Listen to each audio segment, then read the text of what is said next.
નમસ્કાર, રિધમ ગુજરાતીમાં તમારું સ્વાગત છે. હું છું તમારી સાથે. સોશિયલ મીડિયાનું દૂષણ જેનાથી આપણે બધા જ અવેર છે, બરાબર છે. પહેલા આપણા દેશમાં કહેવાતું બધાની રોટી, કપડાં, મકાન એ આપણી બેઝિક નીડ છે. પણ અત્યારે જેમ જેમ ટેકનોલોજીનો વિકાસ થતો ગયો એમ એ નીડમાં એક વસ્તુ મળી ગઈ એ છે કે મોબાઈલ ફોન અને ખાસ કરીને સોશિયલ મીડિયા. અને સોશિયલ મીડિયાનું જે દૂષણ જે વધી રહ્યું છે એમાં આજકાલ જો આપણે એક સર્વે અનુસાર જોવામાં આવે તો એક યંગસ્ટરનો જે સ્ક્રીન ટાઈમ છે એ ઘણીવાર 9 કલાકને વધી જાય છે અને કોઈ સામાન્ય માણસનો જે સ્ક્રીન ટાઈમ છે એ 7 કલાક જેટલો છે, જે આમ તો ચિંતાનો વિષય છે. તો સોશિયલ મીડિયાના વધતા જતા દૂષણ વિશે અને હાલ જ જે ઓસ્ટ્રેલિયામાં એક બિલ પાસ કરવામાં આવ્યું છે કે 16 વર્ષથી નાના કોઈના બાળકો માટે સોશિયલ મીડિયાનો ઉપયોગ એ બંધ કરી દેવાનો છે. એ કેટલું યોગ્ય છે? આ બધા જ વિશે આપણે ઊંડાણમાં ચર્ચા કરીશું. અને ચર્ચા કરવા માટે મારી સાથે છે સાયકાઇટ્રિસ્ટ ડોક્ટર કલરવ મિસ્ત્રી. કેમ છો કલરવ? તો અત્યારે આપણે બધાને ખબર છે કે સોશિયલ મીડિયા એટલે લોકોને ઘણીવાર તો છે જમવા વગર ચાલે પણ મોબાઈલ અને સોશિયલ મીડિયા વગર ના ચાલે. તો જે સોશિયલ મીડિયાનું જે એડિક્શન જ કહી શકાય એક પ્રકારે જે વધી રહ્યું છે એની શારીરિક અને માનસિક અસર આપણા જીવનમાં કેવી રીતે પડી શકે? અને તમે સોની સર્વે પર ખૂબ સરસ વાત કરી. આપણે જેમ જોઈએ છીએ કે ટેકનોલોજી પ્રમાણે જીવન જરૂરિયાતની ચીજ વસ્તુમાં પણ બદલાવ જોવા મળે છે. પહેલા વાત કરી કે રોટી, કપડાં, મકાન, અને આજકાલ આપણે જોઈએ છીએ કે રોટી, કપડાં, મકાન પ્લસ ઇલેક્ટ્રોનિક ગેજેટ્સ અથવા તો સોશિયલ મીડિયાના ઉપકરણો. આપણે કોઈ બી વસ્તુ જઈએ, ક્યાંય પણ જઈએ તો સૌથી પહેલા આપણે જે ફાઇલ્સ કે ડોક્યુમેન્ટ્સ એ ચેક કરવાના છે, મેન્ટલી પ્રિપેર તૈયાર થવા હોય એની જગ્યાએ આપણે શું શોધીએ છીએ કે ચાર્જર બરાબર છે કે નહીં, આઈફોન લીધું છે કે નહીં, મોબાઈલની બેટરી બરાબર છે કે નહીં. તો ઇલેક્ટ્રોનિક ઉપકરણો છે એના પર આપણે એટલા બધા ડિપેન્ડન્ટ થઈ ગયા છે કે આપણા શારીરિક, માનસિક અને ઇમોશનલ વ્યવહારમાં આપણને ચેન્જ જોવા મળે. આ બધી વાત થઈ ટેકનોલોજીના પ્રમાણે જીવનશૈલી આપણી બદલાતી જાય છે એ પ્રમાણે. એટલા જ માટે કોઈ પણ પ્રકારનું સોશિયલ મીડિયા એડિક્શન અથવા તો ઇલેક્ટ્રોનિક ઉપકરણ અથવા તો સ્ક્રીન ટાઈમના લીધે તમારા જે શારીરિક, માનસિક, આર્થિક અને સામાજિક વ્યવહારમાં જે ચેન્જ જોવા મળે છે તેને આપણી ભાષામાં નોર્મલી લાઇફસ્ટાઇલ રિલેટેડ ડિસઓર્ડર કહેવામાં આવે છે. લાઇફસ્ટાઇલ રિલેટેડ ડિસઓર્ડર મતલબ કે પહેલા આપણે જોતા હતા કે આપણી લાઇફસ્ટાઇલ કે ડાયાબિટીસ છે, બ્લડ પ્રેશર છે, લાંબા ગાળાની માંદગી છે, કેન્સર છે અથવા કોઈ પણ પ્રકારની બીમારી છે કે આપણી લાઇફસ્ટાઇલ પ્રોપર ના હોય એટલે તમારું ખાવા પીવાનું સરખું ના હોય અથવા તો ઊંઘની દિનચર્યા બરાબર ના હોય અથવા તો તમારી રોજિંદી ક્રિયાઓમાં તમારું ટાઈમ ટેબલ બરાબર ના હોય, ગુસ્સા ઉપર કંટ્રોલ ના કરો તો તેના લીધે તમારી સ્ટ્રેસના લીધે જે બીમારીઓ થાય છે તેને લાઇફસ્ટાઇલ કહેવાય છે. તેવા જ માટે વધારે પડતો સ્ક્રીન ટાઈમ અથવા તો વિવિધ પ્રકારના અનનેસેસરી, અનપ્રોડક્ટિવ જો તમે ઇલેક્ટ્રોનિક ઉપકરણો ઉપર આદિ હોય તો તે સોશિયલ મીડિયાના લીધે તમારા માનસિક સ્વાસ્થ્ય ઉપર, શારીરિક સ્વાસ્થ્ય ઉપર અને સાથે સાથે આર્થિક અને વ્યવહારિક તકલીફમાં પણ જે ચેન્જ જોવા મળે છે તેને સોશિયલ મીડિયા એડિક્શન અથવા તો સોશિયલ મીડિયાનું દૂષણ કહેવામાં આવે છે.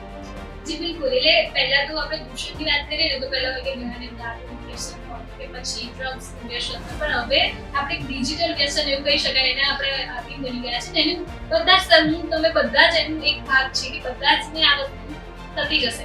પણ અત્યારે ઓસ્ટ્રેલિયન સરકારે એક બિલ પાસ કર્યું છે કે જેમાં 16 વર્ષથી નાની વયના બાળકો માટે social media, Instagram, Facebook, Snapchat, TikTok એના ઉપર રિસ્ટ્રિક્શન લગાવવામાં આવશે. તો એ કેટલું યોગ્ય છે અને બીજા દેશ પણ આને અનુકરણ કરવા માટે એની જે પોલિસી છે એને પણ આપણે એડપ્ટ કરવા માટે વિચારી રહ્યા છે. તો એ કેટલું યોગ્ય બનશે? અને મને એક બીજો પ્રશ્ન પણ આવે છે કે જ્યારે તમે બાળકને અત્યાર સુધી 16 વર્ષથી નાનું બાળક જે છે એને પહેલેથી જો તમે એવી ટેવ પાડી હોય ફોન અને એકદમથી એમની પાસેથી જ્યારે આ બધી વસ્તુ લેવામાં આવશે તો એમની માનસિકતા પર કેવી અસર થશે? સામાન્ય રીતે કોઈ પણ પ્રકારનું બિલ અથવા તો તારણ અથવા તો એમેન્ડમેન્ટ અથવા તો પોલિસી બહાર પાડવામાં આવે છે તેની પાછળ એક સચોટ વૈજ્ઞાનિક કારણ હોય છે. આ કારણની પાછળ એવું છે કે WHO વર્લ્ડ હેલ્થ ઓર્ગેનાઇઝેશને 2016માં એક ઓફિશિયલી ડિક્લેર કર્યું છે એજ એપ્રોપ્રિએટ સ્ક્રીન ટાઈમ, મતલબ કે ઉંમર પ્રમાણે તમારો સ્ક્રીન ટાઈમ અથવા તો સોશિયલ મીડિયા અથવા તો ઇલેક્ટ્રોનિક ગેજેટ્સનો ઉપકરણનો ઉપયોગ જો બરાબર નહીં હોય તો આગળ જતા તમને સોશિયલ મીડિયા એડિક્શન એટલે કે માનસિક બીમારી થઈ શકે છે. આપણે બધાએ એક્સપિરિયન્સ કર્યું છે કે છેલ્લા 2020 થી 2022માં જે 2 વર્ષમાં જે કોરોનાનો ટાઈમ હતો, કોવિડનો ટાઈમ હતો તેમાં આપણી આખી લાઇફસ્ટાઇલ ચેન્જ થઈને એક સોશિયલ મીડિયા અથવા તો સ્ક્રીન ટાઈમ ઉપર ડિપેન્ડ થઈ હતી. આ 2 વર્ષમાં લગભગ એવું કહેવામાં આવે છે કે WHO તેમજ ઇન્ડિયન સાયકેટ્રિક સોસાયટીએ કમ્બાઈન એવું નક્કી કર્યું છે કે જો આ પ્રમાણનો ઉપયોગ જો વધી જવામાં આવે તો નાના બાળકોથી માંડીને યુવાવસ્થાથી માંડીને મિડલ એજ ગ્રુપ મતલબ 35 કે 50 વર્ષની ઉંમરમાં હવે તે એવું પણ કહેવામાં આવે છે, આંકડાઓ એવું પણ બહાર આવે છે કે ઓલ્ડ એજ મતલબ કે જીરિયાટ્રિક પોપ્યુલેશન જે 65 થી લઈને 85 વર્ષની ઉંમરના લોકો છે જે બેઠાડું જીવન જીવે છે, લાંબા ગાળાની માંદગી છે તે લોકો પણ કન્ટિન્યુઅસ સોશિયલ મીડિયા એડિક્શન થઈ રહ્યા છે. તો આને પાછળ તમારા જે શારીરિક અને માનસિક બીમારીઓનો જે જોવા મળે છે, એટલા જ માટે એમને કહેવામાં આવે છે કે અમુક ટાઈમ કરતાં જો વધારે સ્ક્રીન ટાઈમ ઉપયોગ કરવામાં આવે તો તમે એને સોશિયલ મીડિયાની એડિક્શનની કેટેગરીમાં ગણવામાં આવે છે.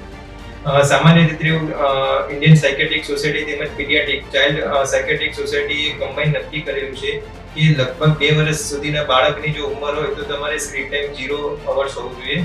3 વર્ષથી લઈને 5 વર્ષ એટલે જે પ્રી સ્કૂલ બચ્ચાઓ છે તેના માટેનું જે સ્ક્રીન ટાઈમ જે નક્કી કરવામાં આવ્યો છે લગભગ 1 કે 2 કલાક સુધીનો મેક્સિમમ કરવામાં આવ્યો. આ 2 કલાક પણ એક માતા પિતા અથવા તો વડીલોની દેખરેખમાં અથવા તો શિક્ષકોની દેખરેખમાં જ કરવામાં આવે છે. અને આ 2 કલાક દરમિયાન તે સ્કૂલના કોઈ પ્રોજેક્ટો અથવા તો કોઈ રિસર્ચ વર્ક છે એ જ કેટેગરી હોઈ શકે, નહીં કે અનપ્રોડક્ટિવ અનઓફિશિયલ કે કોઈની સાથે ગેમ રમે અથવા તો ચેટિંગ કરે અથવા તો વિડીયો કોલ પર વાત કરે તો અનનેસેસરી રીલ્સ જોવે અથવા તો ગૂગલ સર્ચ કરે. અને 6 વર્ષથી લઈને 14 વર્ષના બાળકો છે તેના માટે લગભગ સ્ક્રીન ટાઈમ 3 કલાકનો નક્કી કરેલો છે. અને 16 વર્ષથી જે યુવા અવસ્થા છે જે 18 વર્ષથી ઉપર છે તેના માટેનો સ્ક્રીન ટાઈમ લગભગ 6 કલાક નક્કી કરેલો છે. આ 6 કલાક દરમિયાન તમે કોઈ પણ પ્રકારનું તમારું પ્રોડક્ટિવ કે રિસર્ચ કામ કરી શકો કે જેના લીધે તમારે ઓક્યુપેશનલ અથવા તો સ્કોલેટિક એટલે જે આપણે એકેડેમિક પરફોર્મન્સ છે તેના ઉપર સહાયરૂપ બને. પણ 6 કલાકથી બી વધારે અનનેસેસરી યુઝ કે જેમાં ટિન્ડર છે, વિવિધ પ્રકારના સોશિયલ મીડિયા છે, ગેમિંગ ડિસઓર્ડર છે, ઓનલાઈન શોપિંગ છે, ડેટિંગ છે, ચેટિંગ છે, ફ્લર્ટિંગ કરો છો અથવા તો વિવિધ પ્રકારના તમે ગૂગલ સર્ચ કરો છો, ઇન્સ્ટા, સ્નેપચેટ કે જે એપ્સ યુઝ કરો છો, લોકોના સ્ટેટસ જોવો છો, લાઈક કરો છો, કોમેન્ટ કરો છો, એ અનપ્રોડક્ટિવ અનનેસેસરી કામ કરી કે જેની તમારા જીવનમાં કંઈ પણ પ્રકારની જરૂર નથી, જેનાથી સમાજને પણ કોઈ ફાયદો થવાનો નથી અને તમારા પોતાનો પ્રોગ્રેસ થવાનો નથી. આ જો અનનેસેસરી પીરિયડ કે સ્ક્રીન ટાઈમ 6 કલાકથી વધારે વધી જાય તો તેને તમે સોશિયલ મીડિયાના એડિક્શનમાં કેટેગરી કરી શકો. ઓકે, તમે અંદર જે વાત કરી કે લાઈક કમેન્ટ આપે, તો આપણે જો પહેલાની વાત કરીએ ને તો પહેલા એવું હતું કે પત્ર લખવામાં આવતું હતું ને પત્રનો આપણને અઠવાડિયા 15 દિવસ પછી જવાબ મળતો. પછી ધીમે ધીમે ટેકનોલોજી સેમ ફોન આવ્યા અને પછી હવે આપણે 1 મિનિટની અંદર 1 સેકન્ડની અંદર જે જવાબ મળી જાય છે, બરાબર? તો એ જે પેશન્સ લેવલ છે લોકોમાં એ પણ ઘટી રહ્યું છે. એની સાથે એન્ઝાઇટી, ડિપ્રેશન અને વિવિધ પ્રકારના જે રોગ છે જેને કહી શકાય એ પણ વધી રહ્યા છે. તો એના માટે શું કરવું જોઈએ? પલક, આજે આપણે આજકાલ જોઈએ કે સોશિયલ મીડિયામાં જેનઝીનો જમાનો છે, આલ્ફા જનરેશન આવવાની છે, બેબી બૂમર્સ, મિલિયનર્સ ને જે જનરેશન ગેપની વ્યાખ્યા કરવામાં આવી છે. એના પાછળનું મુખ્ય કારણ એવું છે કે આપણે આજકાલથી 10 વર્ષની પહેલા જોઈએ તો સામાજિક માળખું કઈ પ્રકારનું હતું કે માતા પિતા હતા, બાળકોનો ઉછેર માતા પિતાની હાજરીમાં તેમજ વડીલોની દેખરેખમાં થતું હતું. અને આજની કમ્પેરિઝનમાં આજકાલ મોંઘવારી એટલી છે, દેખાદેખીનો જમાનો છે, ભાગદોડવાળી જિંદગી છે, તો માતા પિતા બંને વર્કિંગ કરવું પડે છે. આની સાથે સાથે જે ગ્રાન્ડ પેરેન્ટ્સ છે કે કોઈ પણ પ્રકારના સાસુ વહુના ઝઘડા હોય કે ડોમેસ્ટિક વાયોલન્સ છે એના લીધે જે જોઈન્ટ ફેમિલીની જગ્યાએ ન્યુક્લિયર ફેમિલી થઈ ગઈ છે. આ બાળકોનો ઉછેર, માતા પિતા તો વર્કિંગ પેરેન્ટ્સ હોય છે, બાળકોનો ઉછેર કોઈ કેર ગિવન કે અટેન્ડર એ પણ કોઈ બીજી કોમ્યુનિટીમાંથી આવ્યા, કયા ફેમિલીમાંથી આવ્યા, એમનો કયો સ્વભાવ છે અને એ પણ 14, 18, 20 વર્ષના ઇમેચ્યોર પર્સન હોય છે જે આપણા બાળકોનો ઉછેર કરે. અને જ્યારે પણ આપણે આપણો ટાઈમ બાળકોને આપી નથી શકતા તો આ પ્રકારના જે પેરેન્ટ્સ છે એ પોતાની જે ગિલ્ટ હોય છે કે જેને મનમાં રજ રહેલો છે કે મારા બાળકને ટાઈમ નથી આપતો, જ્યારે પણ ટાઈમ મળે છે તો તેની મોંઘી ચીજ વસ્તુ અથવા ઇલેક્ટ્રોનિક ગેજેટ્સ એને રિપ્લેસ કરીને પોતાની ગિલ્ટ રિપ્લેસ કરે.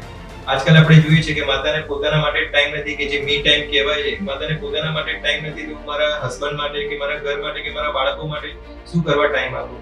તો આ જે મી ટાઈમ છે જે કોમ્પ્રોમાઇઝ થાય છે જેના લીધે બાળકો કઈ ના કઈ રીતે પોતાનો ઇમોશનલ કનેક્ટ છે, વાર્તાલાપ છે, માતા પિતા વચ્ચેનું જે સમન્વય છે તે ડિજિટલ કનેક્શનમાં કન્વર્ટ થઈ જાય છે. અને એટલી બધી ડિજિટલ કનેક્શનમાં કન્વર્ટ થઈ જાય છે કે જે લોકો સોશિયલ મીડિયામાં શું ચાલે છે, આસપાસમાં શું ચાલે છે એને જ પોતાની દુનિયા માની લે છે. તમે જોયું હશે કે કોઈ પણ 5 કે 6 વર્ષનું બાળક હોય, માતા તેને જમતી વખતે કોઈ નર્સરી રાઇમ્સ કે રીલ્સ મૂકી દે તો તે ફટાફટ જમવા મળે. પણ જ્યારે પણ કંઈક નેટ ડિસ્કનેક્ટ થઈ ગયું, કોઈનો ફોન આવી ગયો અને 2-5 સેકન્ડ માટે પણ જો એની રીલ્સ જો ડિસ્ટર્બ થઈ ગઈ ને એકદમ ક્રેન્કી મૂડ થઈ જાય, છૂટી ચીજ વસ્તુઓ ફેંકે, મોબાઈલ, કાચના વાસણો, ટીવીના રિમોટ ઉડે.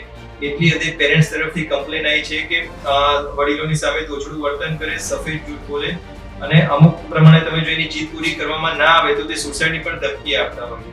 આ પ્રકારનું વર્તન કે વાણી કે વ્યવહાર આપણે તો બાળકોને શીખવાડી નથી હોતું. આ જે વર્તન છે તે આસપાસમાં જે સોશિયલ મીડિયા ચાલે છે અથવા તો વિવિધ પ્રકારના નેટફ્લિક્સ, ઇન્સ્ટાગ્રામ અથવા તો પ્રાઇમ વિડીયો કે જે પ્રકારની વેબ સિરીઝ ચાલે છે જેનું કલ્ચર વધી રહ્યું છે એના પ્રમાણે બાળકોના વાણી, વર્તન અને વ્યવહારમાં ચેન્જ જોવા મળે છે. એના માટે એને કહેવાય છે કે સોશિયલ મીડિયા ઇન્ડ્યુસ સાયકોસિસ અથવા તો આપણે જે કહીએ ઇલેક્ટ્રોનિક ગેજેટ્સ અથવા તો સોશિયલ મીડિયાના અસરના લીધે બાળ માનસિક રોગોના જે લક્ષણો વધી રહ્યા છે તે આગળ જતા જો વધી જશે એમાં કોઈ નવાઈ નથી. જી બિલકુલ, જે તમે વાત કરી કે માતા પિતા સાથેનો જે સંબંધ છે એ ઘણા ઓછા થાય છે અને સાથે અત્યારે એ પણ પ્રશ્ન વધી રહ્યો છે કે જે પાર્ટનર્સ હોય છે, ચાહે ગર્લફ્રેન્ડ બોયફ્રેન્ડ હોય કે ફ્રેન્ડ્સ હોય કે પછી હસબન્ડ વાઈફ હોય, એમાં પણ અત્યારે કેવું થઈ ગયું છે કે આપણા એકચ્યુઅલ ફ્રેન્ડ કરતાં આપણે ફોલોઅર્સને વધારે ઇમ્પોર્ટન્સ આપીએ છીએ. જે રિયલ રિલેશનશિપ છે એને ઇમ્પોર્ટન્સ નથી આપતા, પણ જે ફેક વસ્તુ છે એને જે આપણે ફેક વર્લ્ડ જે ક્રિએટ કર્યું છે આપણી આગળ પાછળ એને વધારે ઇમ્પોર્ટન્સ આપીએ છીએ. તો એનાથી જે આપણા એકચ્યુઅલ રિલેશનશિપ છે મમ્મી પપ્પા સાથે હોય કે હસબન્ડ વાઈફના હોય કે ફ્રેન્ડ સાથેના, એના ઉપર આ સોશિયલ મીડિયાની કેવી અસર પડે છે? કોઈ પણ વ્યક્તિ હોય છે તેને પ્રેમ, સહાનુભૂતિ, લાગણી અને ધીરજપૂર્વક અને કાળજીપૂર્વક એને જો સમાન ઇમોશનલ કનેક્શન રાખવામાં આવે તો એને સેલ્ફ ઓફ સેટિસ્ફેક્શન મળે છે અને માનસિક હૂંફ મળે છે કે ના કોઈ વ્યક્તિ મારી પાસે છે. પણ આજકાલ આપણે જોઈએ છે કે વ્યક્તિને પોતાના માટે ટાઈમ નથી તો બીજાને ટાઈમ શું કામ આપે. આ જે એકલપણું જિંદગી થઈ રહી છે તેના લીધે તે પોતાનું એકલપણું દૂર કરવા માટે આર્ટિફિશિયલ ઇન્ટેલિજન્સ, ChatGPT અથવા તો વિવિધ પ્રકારના સોશિયલ મીડિયા દ્વારા ઓનલાઈન ફ્રેન્ડ્સ બનાવે છે, જેને વર્ચ્યુઅલ સોકોલ વર્ચ્યુઅલ ફ્રેન્ડ્સ કહેવામાં આવે છે. એની સાથે પોતાના ઇમોશનલ કનેક્શન કરે છે, એટલે બધા કનેક્શન કરે છે કે જો એના તરફથી પ્રોપર રિસ્પોન્સ નહીં આવે.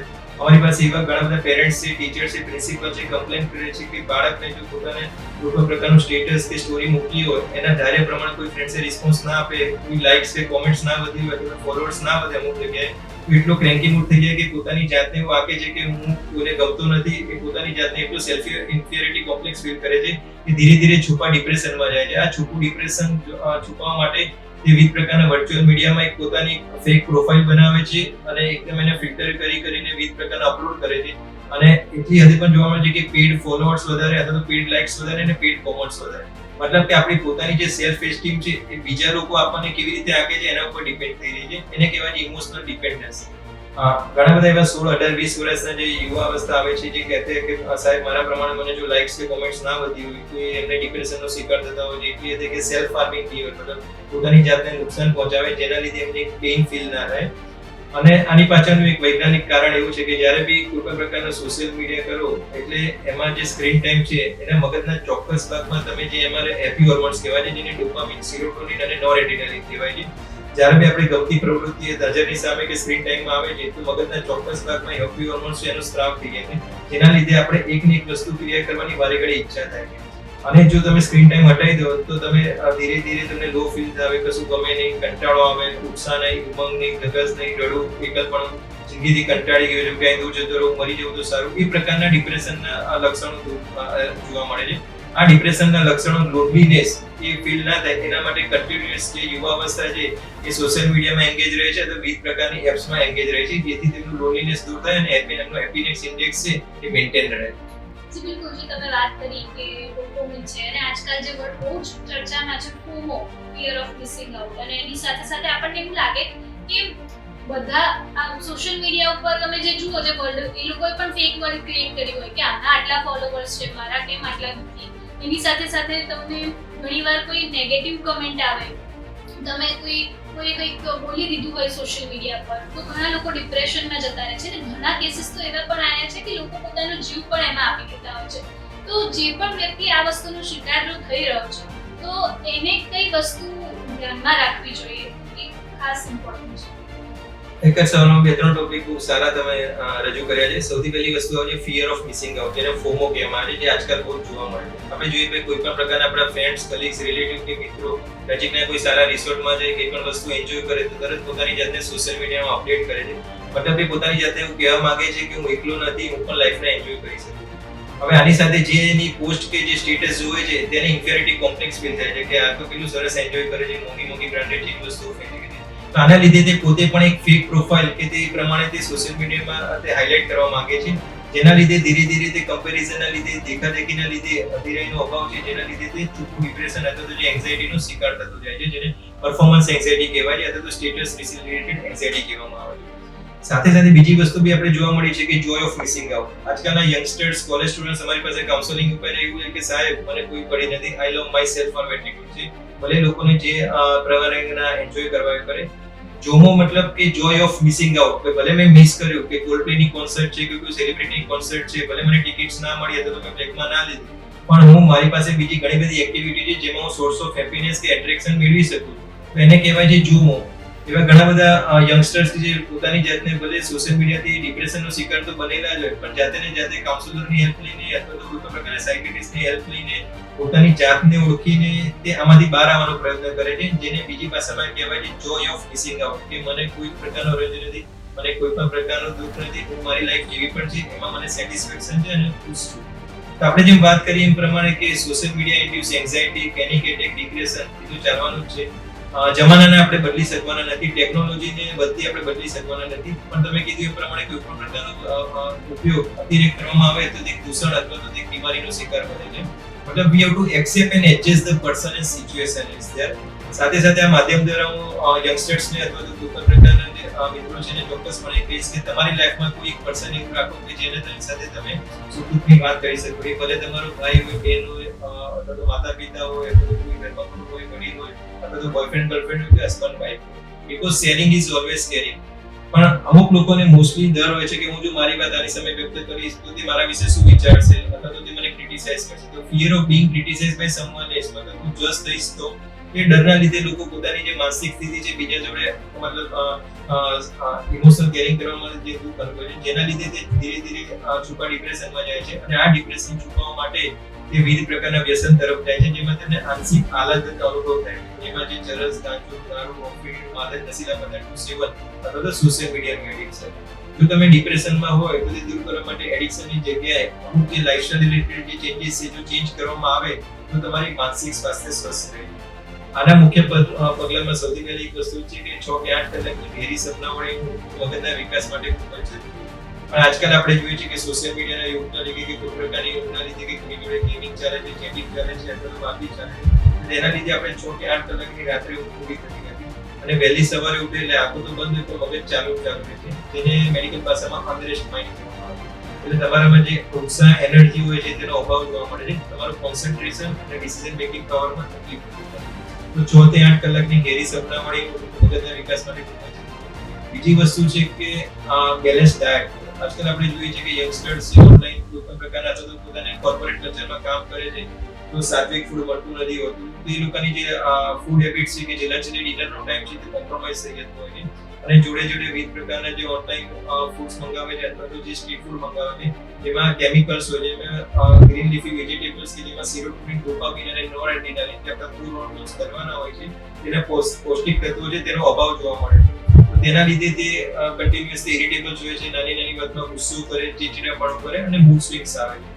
તો લીલા શાકભાજી વાળો પૌષ્ટિક આહાર, બેલેન્સ ડાયટ એ માનસિક સ્વાસ્થ્ય માટે ખૂબ જ જરૂરી છે. બીજી વસ્તુ કે તમારી રોજિંદી ક્રિયામાંથી 20 કે 25 કે 30 મિનિટ તમે પોતાના માટે આપો, જેમાં તમે કોઈ પણ પ્રકારની ગમતી પ્રવૃત્તિ કરી શકો. એમાં છે સાયકલિંગ છે, વોકિંગ છે, ઝુંબા છે, બધું ગોસિપિંગ છે, એક્સરસાઇઝ છે, અથવા તો નેચર લવર્સ હોય ફ્રેન્ડ સાથે કરે, એન્વાયરમેન્ટલ એક્સપ્લોર્સ કરે, કોઈ સાથે ફ્રેન્ડ સાથે ગપ્પા મારે.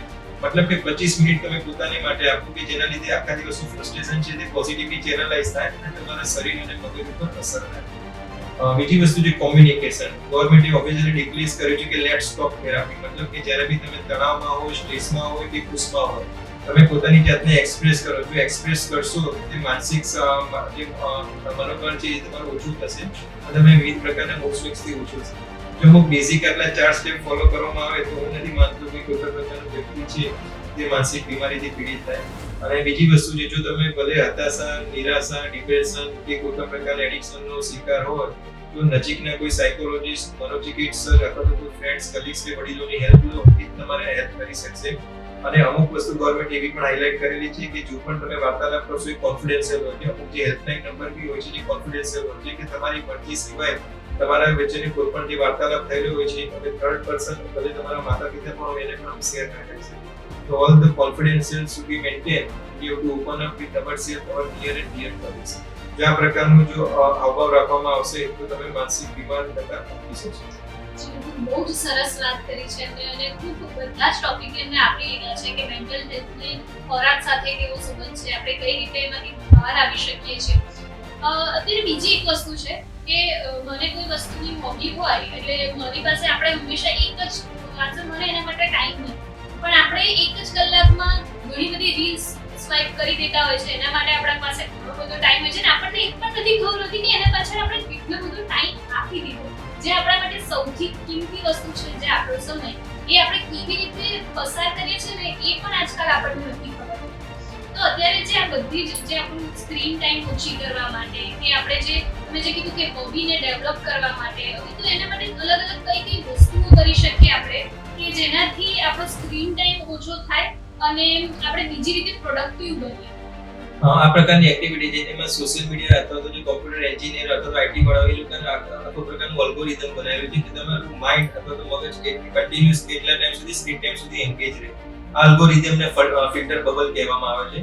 મતલબ કે તમે કન્ટિન્યુઅસ એવી રીલ્સ કે એવું કંઈ જુઓ એવું એટ્રેક્ટિવ એ લોકો એડિટિંગ કરીને મળતા હોય છે કે તમે એનાથી દૂર જ ના કરી શકો, જેને અમારી ભાષામાં વિડ્રોલ સિમ્પટમ્સ કહેવામાં આવે છે. મતલબ કે જ્યારે તમારી ગમતી પ્રવૃત્તિ તમારા મગજ અને શરીરને આદત પડી ગઈ હોય છે ત્યારે તમે દૂર કરવામાં આવો તો વિડ્રોલ સિમ્પટમ્સ મતલબ ગભરામણ થાય, બેચેની થાય, હાથપેર ધ્રુજવા મળે, મૂડ સ્વિંગ્સ આવે, કશું ગમે નહીં, કંટાળો આવે અને વિડ્રોલ સિમ્પટમ્સ કહેવામાં આવે છે. જેમ કે નશીલા પદાર્થ, માદક પદાર્થનું સેવન થાય છે એના ઉપર તમે કેવા બંધાણી બની ગયા છો, તેવી જ રીતે સોશિયલ મીડિયાનો ઉપયોગ પણ તમને બંધાણી કરી શકે. તો આના માટે મોસ્ટલી એવું હોય છે કે ડિજિટલ ડિટોક્સ ક્લિનિક, આપણે અમદાવાદમાં, ગુજરાતમાં પણ એવા ક્લિનિક ચાલુ થયા છે જે અમે રન કરીએ છીએ. વિવિધ પ્રકારના સાયકોલોજીસ્ટ અથવા સોશિયલ વર્કર અથવા એનજીઓના ઉપયોગ કરીને ડિજિટલ ડિટોક્સ ક્લિનિક, મતલબ કે જો તમે સોશિયલ મીડિયાની એડિક્શન હોય, તમારો સ્ક્રીન ટાઈમ વધારે હોય અને તમે એના લીધે તમારી સોશિયો ઓક્યુપેશનલ લાઈફ, મતલબ કે તમારું સામાજિક સંબંધો પણ બગડતા હોય અને એના લીધે તમારું ઓક્યુપેશન પણ બગડતું હોય અને જો તમે સેલ્ફ મોટિવેટેડ હોય તો આ ડિજિટલ ડિટોક્સ ક્લિનિકમાં અમુક અલ્ગોરિધમ પ્રમાણે તમને ટ્રેનિંગ આપવામાં આવે છે, કાઉન્સેલિંગ સેશન લેવામાં આવે છે કે તમારો સ્ક્રીન ટાઈમ તમારા વર્કિંગ પ્રોફાઇલ પ્રમાણે કઈ રીતે લિમિટ કરી શકાય અને આ સ્ક્રીન ટાઈમ લિમિટ કર્યા સિવાય બીજી એક્સ્ટ્રા કરિક્યુલર એક્ટિવિટીમાં તમે કેવી એન્ગેજ થાઓ કે જેના લીધે તમારી એટેન્શન પાવર વધે, તમારું કોન્સન્ટ્રેશન વધે અને તમારી ક્રિએટિવિટી વધે. તો જે એક્સ્ટ્રા કરિક્યુલર એક્ટિવિટી છે તમારી દિનચર્યા પ્રમાણે અને ઓફિસ પ્રમાણે એ પ્રમાણે જો ટાઈમ મેનેજમેન્ટ પ્રમાણે જો શેડ્યુલ કરવામાં આવે અને અમુક જેને વીકેન્ડ વિન્ડો પણ કહેવામાં આવે છે, મતલબ કે મેન્ટલ હાઇજીન ડે, મતલબ કે અઠવાડિયામાં 1 કે 2 દિવસ એવા રાખો કે જ્યાં તમારે કન્ટિન્યુઅસ જે ઓફિસ કે જોબ કરવાનું જે ઇમ્પોર્ટન્ટ કામ ના હોય, મેલ્સ ના હોય કે જેના ફોન કોલ્સ ના આવતા હોય તો આ 2 દિવસ દરમિયાન તમે મોબાઈલને એક સાયલેન્ટ મોડમાં અથવા તો ઓફ મોડમાં મૂકી દો કે જેમાં મોબાઈલ ડેટા બી તમે ઓફ કરી શકો અને ઇમ્પોર્ટન્ટ જે કોલ્સ કે જે જવાબ આપવાનો હોય તમે એક ઓલ્ટરનેટિવ નંબર રાખો કે જે જરૂર હોય તો આ નંબર પર ફોન કરો. જો આ પ્રકારનું અમુક જે સ્ટેપ્સ લેવામાં આવે તો જેના લીધે તમારો સ્ક્રીન ટાઈમ અટકાવી શકાય છે અને તમે આના ઉપર ડિપેન્ડ થતા આપણે અટકાવી શકીએ. એને ડિજિટલ ડિટોક્સ ટેકનિક કહેવામાં આવે, ડીડીટી.